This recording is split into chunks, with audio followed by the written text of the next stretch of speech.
Welcome to the Clash KO podcast, guys. I'm Colton Cruz. I'm Wyatt Garland. Brianna Marshall. Welcome to the podcast where we talk about anime. And punch things with our mouths. Today's topic is weeb cherries. First experiences with the foreign delicacy. But first things first, if your ears get full, we got some prime eye candy over on the YouTube channel, Clash KO. Check it out. We got plenty of videos, but right now we're going to be talking about our first experiences. You know, those timid moments where we're not really sure what we're seeing, you know? Yeah, Wyatt, tell us about your first time. Okay, my first time is so American. It's beautiful. I love it. No. So I was in the 6th grade, you know, doing my damn thing, drawing up a storm because I was antisocial. And someone handed me a Shonen Jump because this friend of mine, she had like 20 of them. She was just parading them around because she collected them. I think she may have even spent some time in Japan because they were all in Japanese. Like, they were some real ass ones. She had translated one she brought the next day, but staying on point. Ooh. She handed me a Shonen Jump, and I opened it, and of course, the first thing I see is a One Piece chapter. I remember it specifically. It was the one that would be the case. Oh yeah, they open with that for sure, and it like, oh my god, they opened with of course, Luffy doing the Gum Gum balloon where he blew up like a balloon and bounced back Buggy's bomb.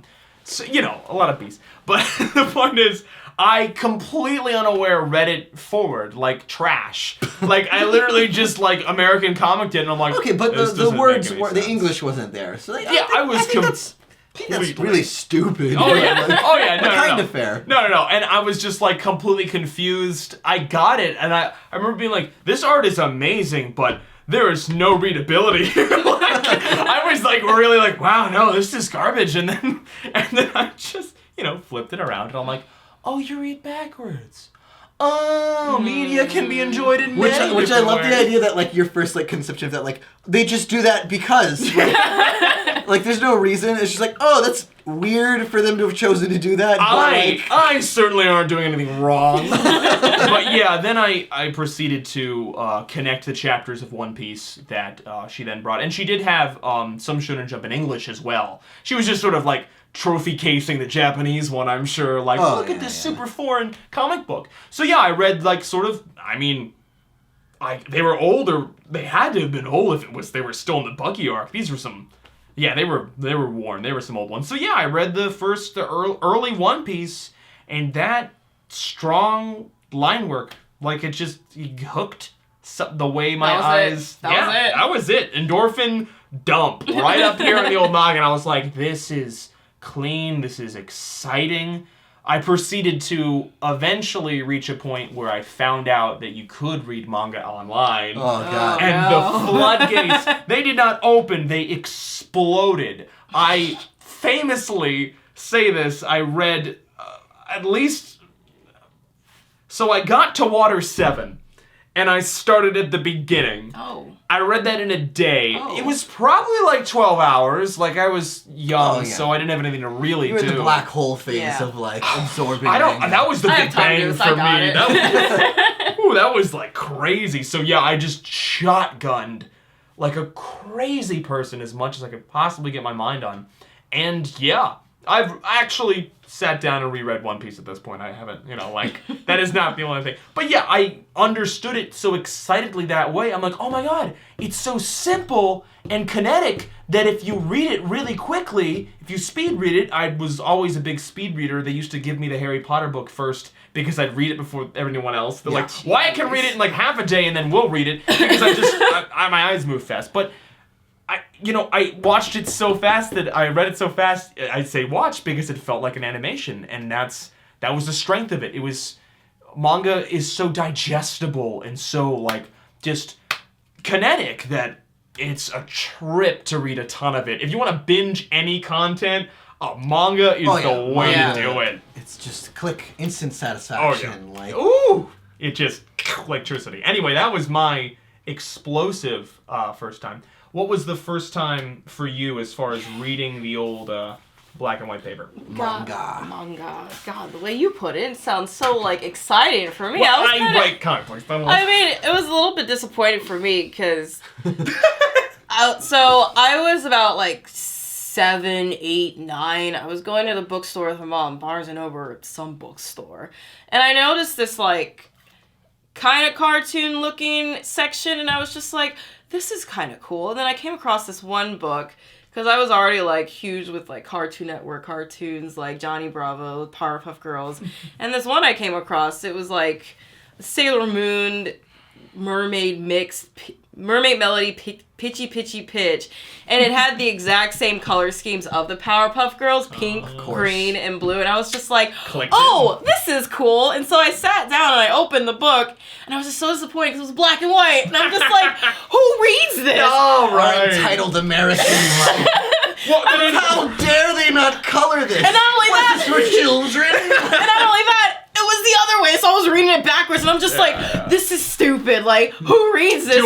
Too hard. But then I just kind of went back to it, and I just kept, like, reading it again, and then I just sat there for, like, a good, like, hour, and then my mom was like, all right, it's time to go. I just checked out 3, and I took it home, and I read it all, like, so... It really is like the Powerpuff Girls, but it's like Sailor Moon mermaids, like the Little Mermaid, all mixed together. And it's like these high school, middle school girls. Of course there were mermaids in high school. Now let me ask you this. Were they human in high school and then they transformed into mermaids? Yes! Okay. Yes! Because I literally would have so been there for them being mermaids in high school. I was just like... I would read that. I'm like, this is the Little Mermaid, but it's interesting. Would you recommend people read it? No. So it was like a trash ripoff of Sailor Moon? Yes. Okay. So it was completely just for the money. Yeah. What was it well drawn? It was real drawn. It was very cute. It was like the typical high school romance, like, oh, the girl's like a boy, but we gotta save the day. And I was just like, 7, 8 years old. I'm like, this is cool. Don't understand that. High school. Yeah. Yeah. They don't study. Yeah, that was my disappointment first time with manga. Oh, that sounds good. Most people's first times are pretty disappointing. Yeah. Fumbling. Hey, you know. Not everybody knows the way. Okay, Colton, since you know the way, what was your jump? The way is Maroney Kenshin. Oh, yeah? Yeah, because, you know, obviously I knew a little bit about anime from television. You started with Maroney Kenshin. Yeah, Maroney Kenshin, like, because, like, I remember, I had a friend who, so I didn't have cable at all as a kid. I thought you were going to say I don't have friends. No. I mean, neither. That's what I'm saying. Well, that's obvious. But no, so, like, I didn't see any cartoon. I had no Toonami experience at all. There was no... But, like, I would go to his house, and, like, Naruto would be going off. Right. And I was like, that's interesting. He was like, yeah, you know about, like, anime stuff? And he showed me this magazine, and it had Lupin the Third and Maroney Kenshin, like, what? In a like picture drawn together. Oh. And like he was like, yeah, this is Maroney Kenshin, and like Samurai X, I guess, had been on Toonami, and it's like, yeah, like you should check that out. And I just remember going home and like that was the first like I was like, oh, I'll look for this, and like I couldn't find the anime, so like I found the manga. And I just read the whole manga. Man, and that is such a touchstone. It is to just start with. One, like I read all of his like artist notes afterwards. Oh, too, where he's talking about like, yeah, my assistant like Oda, who writes One Piece, is just drawing my background. God. Like at the trash he is. He got to draw his Straw Hat symbol on one of the bombs they set off in the final arc. That was it. But no, like so like I read all of that, and it's it's so Japanese too, specifically. Powerfully drawn. It's a samurai romance like manga, and it's almost 400 chapters long, and it's sentimental, but it's got a lot of action. Oh yeah. It's samurai, like I said. Like, man, I still have one of the panels where he the monk is like smashing a wall, and like the line work, like he knew how to draw. Yeah, it was thick and like sexy. It's interesting. He drew it in like he would always talk about his influences too, which I always found interesting. And he was completely influenced by X-Men and Spider-Man. Like he was that you can tell. He was just like, yeah, I drew this character basically as a copy of Wolverine, but like this. And like it was interesting because like to me, I'm like, oh yeah, like I mean, it very much, fed my American ego of like, oh yeah, Americans are like the mono like source of like all of this, but like we have a way. But like it was just so interesting, and I just remember like it was so serious too. Right. It has death and drug use and stuff in it. So I remember just like compared to anything I've seen like on the television before as a child, with like the cartoon code and everything. Right. It was just like, oh wow, they dug up a corpse, reading that as a high schooler too. It's just like, whoa, this is the coolest thing ever. Oh yeah. And those were in the day of like AIM too. So like every day I would get home from high school, I would read manga while I had my AIM window open and talk to other high school, talk to girls. Yeah. Oh, like we all use IM for girls. Okay. And so he was just talking to girls and like reading this manga and like. Yeah, that was it.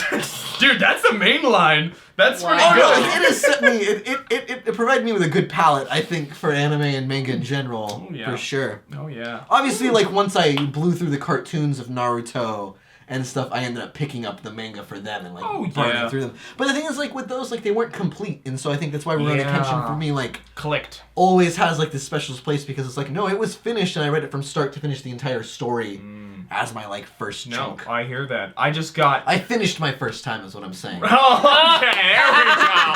Yeah, I felt like I got as much as I could fit into my mouth. I gorged myself. And there was still more. I'm like, you win. There's still more, yeah. Yeah, it was good. So much more. Okay, so later we found out that it is even easier to consume this electric content. You can actually just watch it. Yeah. People do color it. They do animate it. Yes. And they sometimes even put voices. But personally, I love, subtitles. Oh, subs for sure. I'm not trying to rag on American voice actors. Some very...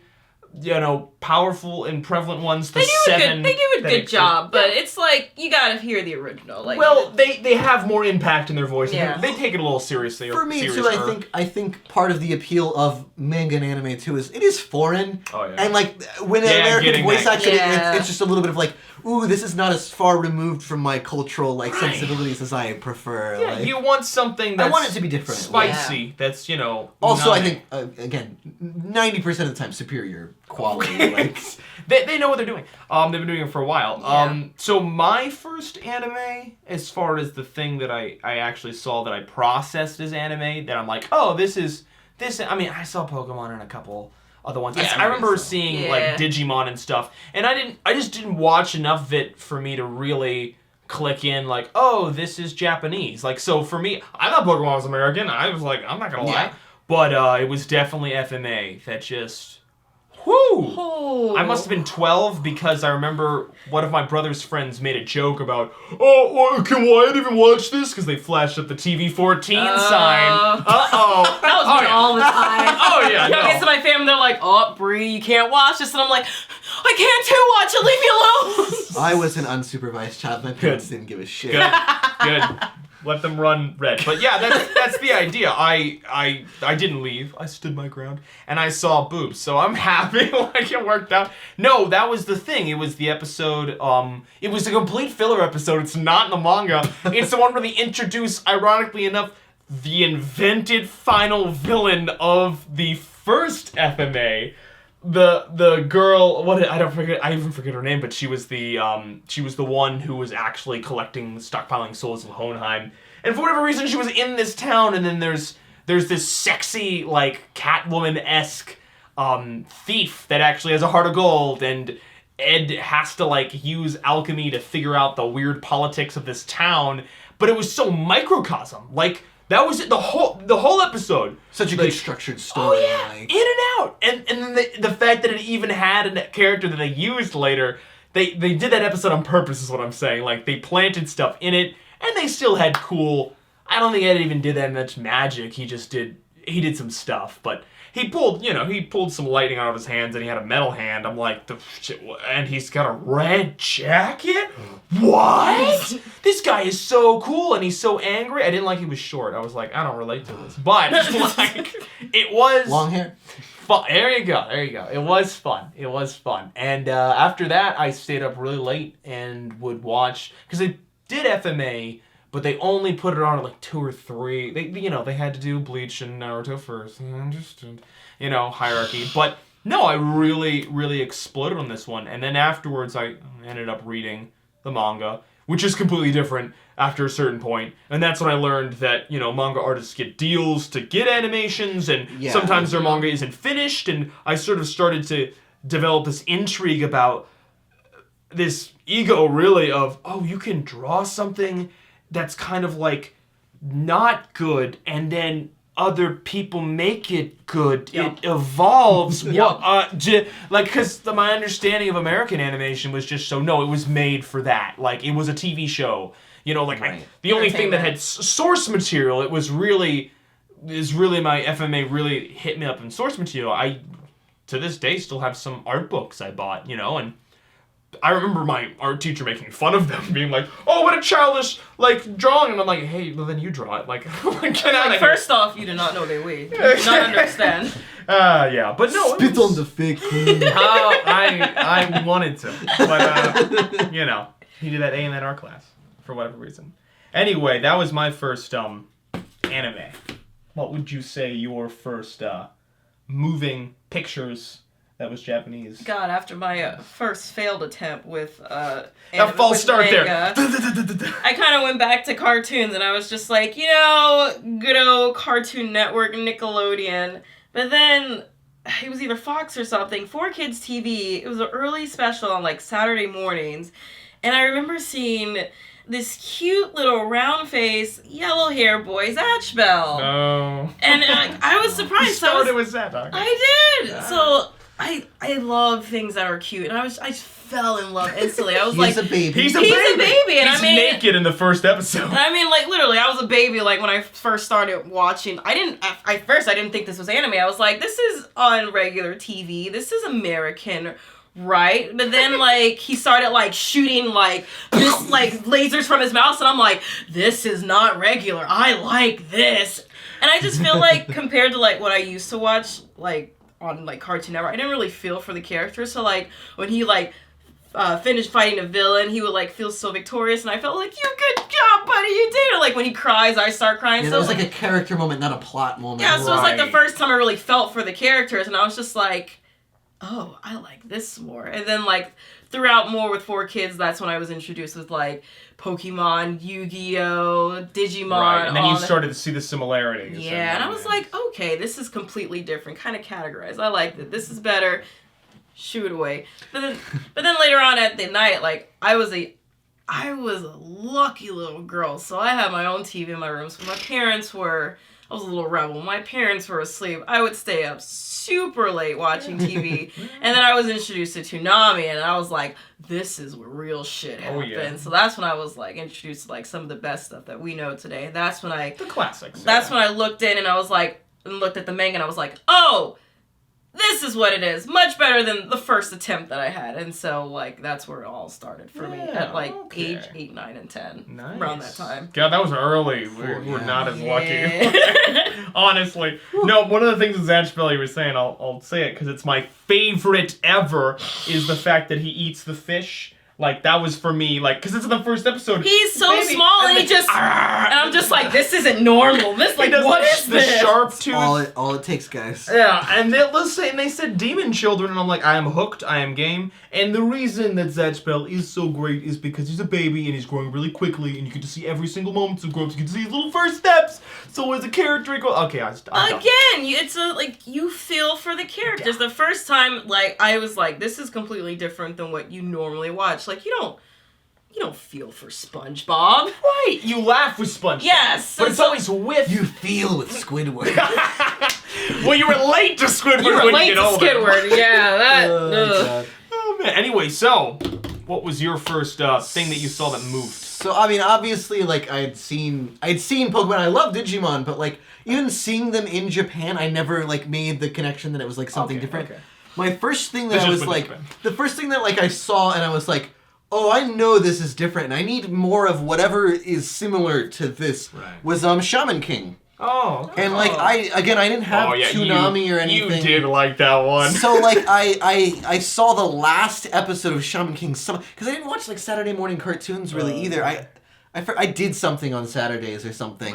Boy Scouts? Probably. But I remember I caught the last episode of Shaman King. Oh my God. And so it's the last episode, you see the resolution. Well, I mean, it's a made up filler episode compared to the manga, but like you see the end of everything, and then like there's a montage of like the theme song playing and like all the characters like flashing by and like where they end up and everything. And I remember just being just mind blown, and I was like, all right, I need to find more of this. Like the history. So I went on the internet because that was finally a thing. Oh yeah. And I just like searched and like I found out that Shaman King in America they only showed 26 episodes. Oh. But in Japan there are 150. Okay. And obviously what they skip through in the English version is like all of the Japanese stuff. Like, I mean, you get to see schoolyard hoodlums, like testicle humor, like all the very Japanese things. Oh, yeah. Like the schoolyard bullies, like that are very Japanese gangster. The hair. It's like what's with the hair? How do they do it's it? So good. And I remember even in the first or one of the like beginning episodes. You have the main character Yo, who is really interesting as a character just because he's a hippie, which is just like so different from anything you'd see in anything else. He's just not aggressive. It's just like he's a really passive character, but like he works as a main character. But anyway, he's like taking a piss, and like the ghost like walks in on him, and like his wife walks in on him, and like they're having a conversation. I'm like, this is different. This is not. They would not put this in a regular cartoon that I would see. Johnny Bravo doesn't pee in front of people. he's just Johnny Bravo. Neither does Batman. Oh yeah. What's going on here? And like I just remember being so like, oh, this is bizarre. And like that was the first kind of like claws getting dug in me of like, oh, I like that this is so different because like it seems like art to me instead of just I mean Superman like this plot is gonna go through like, oh, this is the bizarre episode, cool. It was like, no, Shaman King, this is telling a story and it's gonna get somewhere. And obviously, like, eventually, you know, the anime, like, surpassed the manga and, like, they ended up, you know, kind of ending it kind of in its own way, too. But I went and read the manga, obviously, and she didn't finish the manga. They cut her short. And so there was this whole thing I remember, like, after reading the manga and being so, like, you know, like, identifying with it and everything of just being like, oh, like, this is never going to happen. Like, I, as an American, torrenting this off the internet, have no ability to influence it to ever get, like, finished. So to me, I was like, oh, it just never gets finished. I can't cast a vote. But they, like, 3 months later, she came back and finished it, and I remember it just blew my mind, and I'm like, oh my god, I just witnessed history. Like, like a historic moment in what anime and manga is. Like, but yeah, it was just such a big thing. And then, like, just other weird, like, the little like angel boy's name is LSD, like which is just so weird. Like it's like his name is just lysergic diethylamide like acid. Like that is just drugs. I'm like oh that's so cool. Like how edgy, it was interesting, and you know seeing them struggle to portray Native Americans and black people, you know, like it all rolls into that understanding of what anime in Japan is. Yeah. So yeah, huge like touchstone for like just understanding it all. And seeing the final episode first must have really had an impact on you as far as the kind of media you were watching. Well, I had so many questions, like you know, and that's not what you get from an episode. Yeah, it looked like in the final episode they were coming clean on a lot of promises they made. Oh, exactly. And so it was like, ooh, set up, payoff, like immediately. Just like feels like a movie. Yeah, exactly. Yeah. It felt like an important story because you know I read a lot as a kid, so like I knew what big stories were. So like seeing that so you felt emphatically and like emotionally portrayed was huge. Nice. So we all like partooketh of the weeaboo seedling, so we partook of the golden fluid. Yeah, there we go, and we got really juiced, obviously. And then eventually, I mean, it bled into everything else, really. I mean, Japanese cultural invasion has been so strong. Yeah, because in our adolescence. It's so strong. Like, it's just, I don't know, the art's just powerful. And, you know, the video games that came from it. I mean, let's be real, all video games are Japanese. Like, the majority. They pretty much are. Have you heard of this Japanese game called Mario? He goes to a sunshine place. But yeah, I mean, obviously, I think we all hit like our Nintendo favorites as kids. But like, what was the first video game that you like felt was like, this is a Japanese video game? Like, and I see the similarities between like what I'm getting from everything else. And you felt the anime. Yeah. I guess feeling that anime aesthetic in a video game would be the weed popping cherry anime. Yeah. Exactly. When we got to use our hands and be an anime character. Yeah. Mine was The World Ends With You, which is, I believe this is an agreed upon point, a historic DS game. I think it's the only DS game that actually uses both the screens, other than that weird Yoshi Run game that they made like at the start and nobody liked. So they just made it the menu, the bottom screen of the DS. Oh, actually, Pokemon Rangers. Okay, alright, buckaroo. Anyway, no, the World Ends With You is really cool because in Japan and the characters are all like completely drawn anime style. Like they're not Big hair. Oh yeah. He looked like Hello, Grande. Cloud or something. He had his headphones on. He was super cool. But yeah, it was super cool because you press the buttons on the right to control the sort of chess moves of the character on the top screen, and then you use the stylus to use these really like cool powers that you got from badges and on the bottom screen. So you just were doing two things at once. So it was like, oh, and it's not like it was really hard or anything, but it was different, and I got that foreign aesthetic from it, and it was something that was challenging, not because of just like a ramp up in difficulty, but like of a different kind of flavor, basically. But yeah, there's a lot of really cool things about that game. It's set entirely in this really big shopping district in Japan. Oh, like Akibara. Yeah, basically based off of that. All the powers are off of pins, and it's very very coin machine. Oh yeah, you get the things. Gotcha. And it's also about the end of the world, classic kids trapped in a game who will get to decide, wishes, that sort of thing. So really highlighting the impact that a younger, voice could have in this world. Yeah, and I really enjoyed it. There was that really cool villain who yelled a lot about calculus. That was cool. It was very distinctive, right? Yeah, but I think some of us had more traditional Japanese games. What was your first video game? It's so weird because I started playing video games at 5 years old with the N64. Yeah. And like you said with Nintendo, I never thought those were Japanese games like Mario, Star Fox. Yeah, just Mario. I was just like, this is American, cool. Well, I know for me too, I remember when I played Legend of Zelda Ocarina of Time, I was like, okay, Japanese people coded this game. It's as so a very bright. impressionable child, I was like, they make the Asians code video games. I was like, this is elves, this is American, this is all. Obviously, I was like, oh no, but it's American. Yeah, but it wasn't until actually I moved to Japan and I actually played the local arcade games in the malls, which are the best. If I can go back in a heartbeat, oh my God. Some DDR level shit? Oh no, I am extremely clumsy. I literally trip on Taiko thin drum air. game. Yeah! So we had our lovely 100 yen and we would put in the coins and then I would just be like, alright, let's do it. Watch the anime and I'm like, I'm a really anime character. I'm just like, do. No idea what they're talking about. No, what do you do? So you literally, it's literally it's that Donkey Kong game? No, so it's like... Those are conga drums. We're talking about taiko drums. So, when they have, the bandana and they're, the sticks and they're about to just go ham on the drums.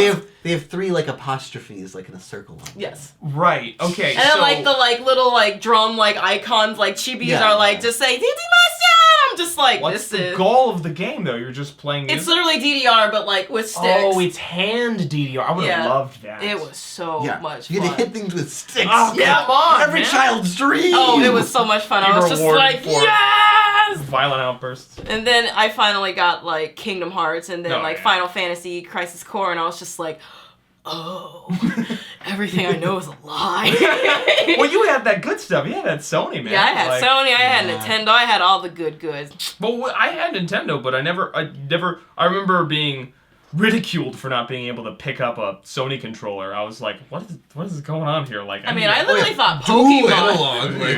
I literally thought Pokemon was American for a good while, and I was just like, after I came back from Japan, I was like, man, I'm a fucking idiot. We all had our cross. Yeah. What was your first video So for me, I was raised on Nintendo, but I didn't have a Sony system. Right. So I played Mario and Legend of Zelda and stuff, but the first one that I was finally distinctly aware of it being Japanese was Demon Souls. Oh right. Which I didn't play until college. Yeah. Because I got to once I got into high school I didn't play video games anymore. Right, you didn't really. So your knowledge of Smash Bros was very cut and dry. You're like, okay, you did not know how to dodge. When I played, I had bought a GameCube and I had gotten Smash Bros when I was young, but I didn't grab. Right. I didn't use the shield. God, no. And I didn't dodge. Yeah. I could take 3 level 9s in melee, no problem. Oh, yeah. And kick people's ass. You adapted but, like, very I just unique had, style. I had no idea. Like, and, like, I just remember. Oh my god. Yeah, I remember, like, finally when I started playing with people in college, they would, like, dodge and grab, and I was like, that's fucking cheating. I was like, nobody does that.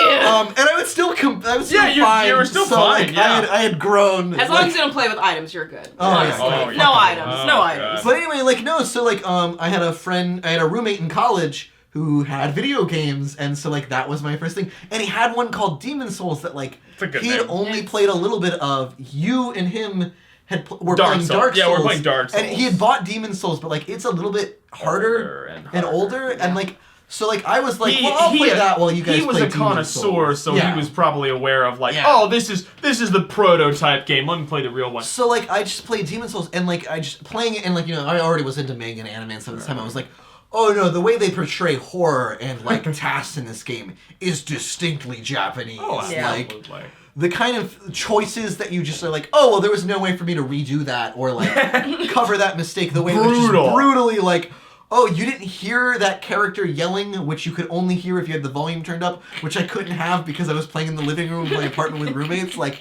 if you didn't go save his ass, like, when you heard that cry, he's dead. Like, you can't get those items or interact with that plot line. Whoops.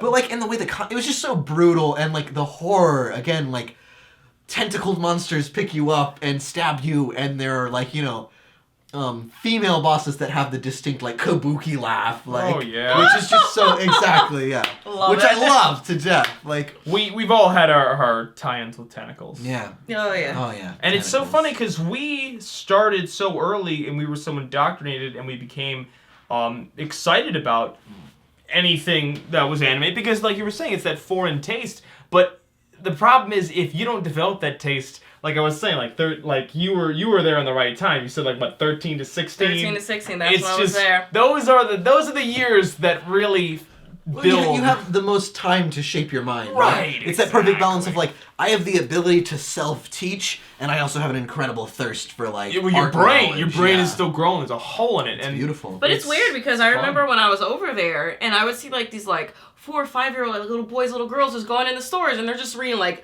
straight up hentai, and I was just like. You can start at a young age? Yeah, what am I missing? There's always just some crazy shit. They're just like, this is norm. This is the regular norm. Remember when we had, a friend of ours showed our roommate a anime, and it was Sword Art Online. Oh, and she was like, now it's good, it's great, and it's about video games. So our roommate was like, okay, yeah, I'm about it, because he's now really into the anime. But, you know, there are a couple episodes. There was one episode with some tentacles, and he's like, all right. But then there was another one, and he's like, how many tentacles on it? Because he was just like, I don't like that. And it's like, yeah, if you don't, I mean... Yeah, I'm just, tentacles don't bother me anymore. Yeah, exactly. It's just, you get... It's kind of like, oh, there it is. You're either really excited about tentacles, or just like, oh, okay. It's like, all right. Or you were scared it's just one of those things where you can just, like, as an adult, like, recognize porn that you're not into, and you're like, okay, I'm not Yeah. And that's the thing. Anime, manga, all that stuff is very honest about how specific it is. Yeah. It's very much like, we're not going to change, we're not going to file it down. This is what it is. Yeah. You can either take it or not. You don't have to, but know that if you don't like it, stop, because it's not gonna get any better. There's a lot it's just to take holes. There's just depth to everything. And that's our. I mean, I think we covered all the. So, what are you guys as weeb cherries? Yeah. Definitely let us know in the comments and.